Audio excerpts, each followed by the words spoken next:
Hi guys, welcome back to Gun Shorts. This week's gun is the Beretta Dt11 ACS.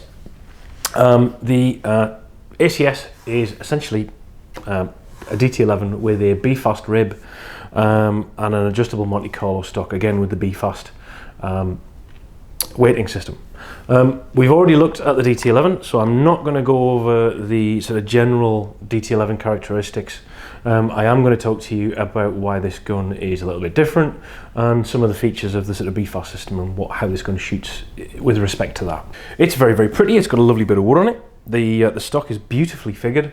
We've got 30-inch tubes with ventilated midrib, the external chokes that you get with the modern Berettas, Stelium barrels, obviously the Dt11 action, rather nice schnabel forend, which is very, very comfortable, well radiused and well checkered.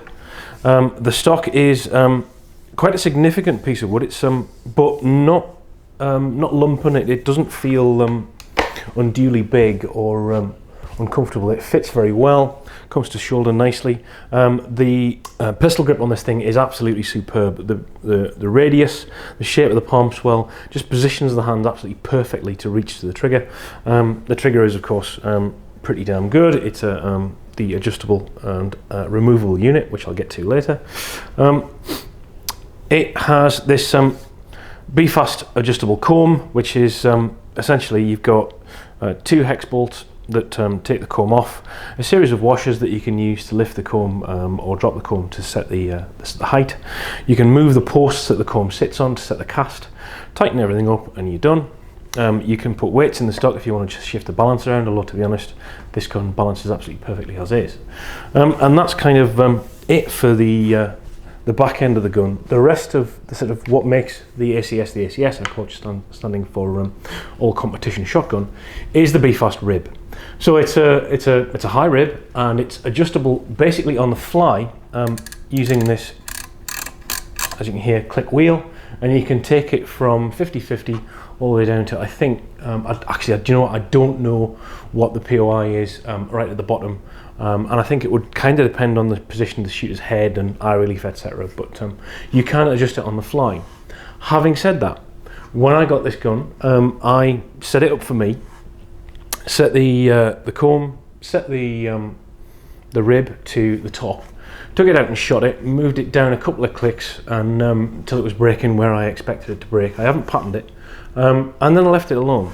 And that's kind of my only problem with this gun, and it's exactly the same as the problem I had with the F3 Super Sport I had, was that this adjustability feature is almost sort of lost on me because I set the gun up, I shoot it where it shoots, and then I leave it alone.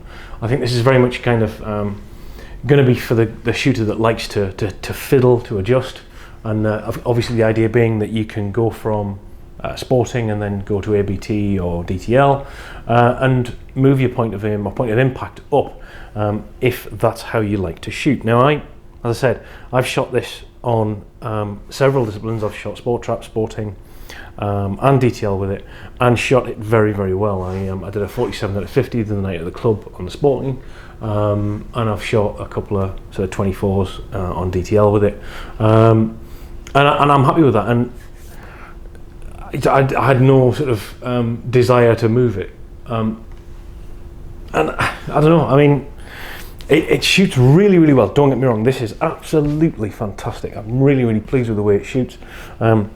Everything about it is, you know, as you'd expect for a Dt11. It's lovely. It's a really heavy gun. Balances well, moves well for me, and it doesn't half soak up recoil. This is a gun you could shoot all day, every day, and just feel no ill effects from it. This level of adjustability, it's one of those things. I think either you want it or you don't want it. And there's a look to it. Obviously, the high rib guns have a certain I don't know, a look to them that you're either, I guess, you're a fan of or you're not. So overall, do you know what? I really like it. I wouldn't hesitate to pick one of these up.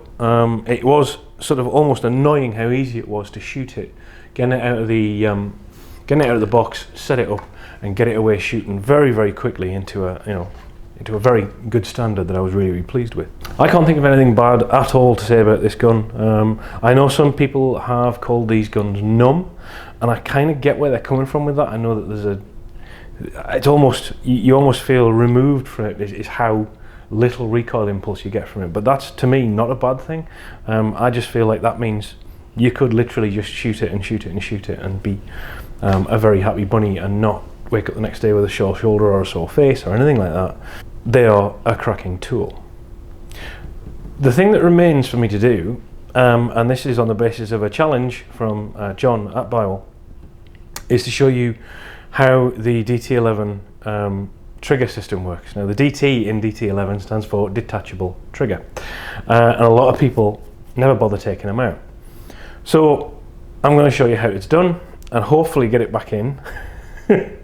And yeah, we'll see how that goes. So, how to remove the triggers on a Dt11. I have soft office boy thumbs, so I'm going to use a cloth. The barrel selector safety, you're going to want to push it forward until you hear it click, which will expose a little detent cut underneath it. The gun, I'm going to support the stock and the barrels, and the reason I support on the barrels is because in order to get the trigger out, you rotate the top lever.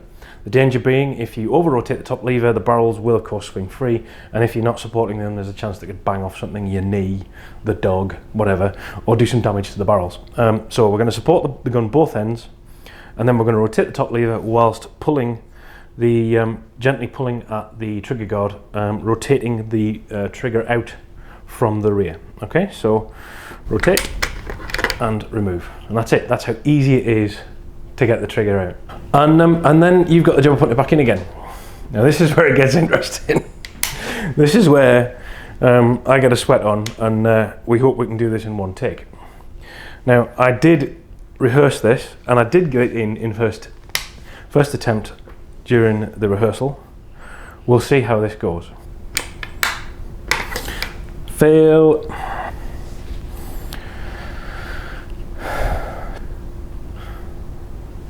So to put the triggers back in the gun, we are going to make sure the barrel is 100% closed. You can see the cross bolts in position. Push the selector forward. Support the gun both ends. Pick your trigger up, make sure the selector's in the middle, otherwise it will get caught on the sides of the cavity on the way in.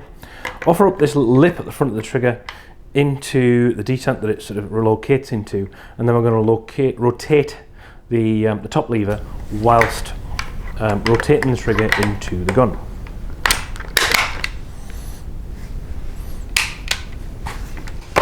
Just like that. I'm not going to tell you how many takes that took to get right. Hint, it wasn't one. The Beretta Dt11 ACS. As you're aware, I am a fan of the Dt11. I do think this is a very nice gun, and the ACS is no different, no exception to that rule. It is a very, very nice gun to shoot. Am I fussed about the ACS in terms of the adjustable rib? No, but if I was buying one second hand and I got a good deal on one, I wouldn't not buy one. I do think that the standard gun is perhaps a little prettier without the high rib, but the ergonomics on this gun are absolutely second to none. I mean, it is fantastic in terms of locating your hands on the gun, and it's one of those guns that you just don't feel like you need to put a glove stock on because it fits absolutely perfect. Thanks for tuning in as usual, guys.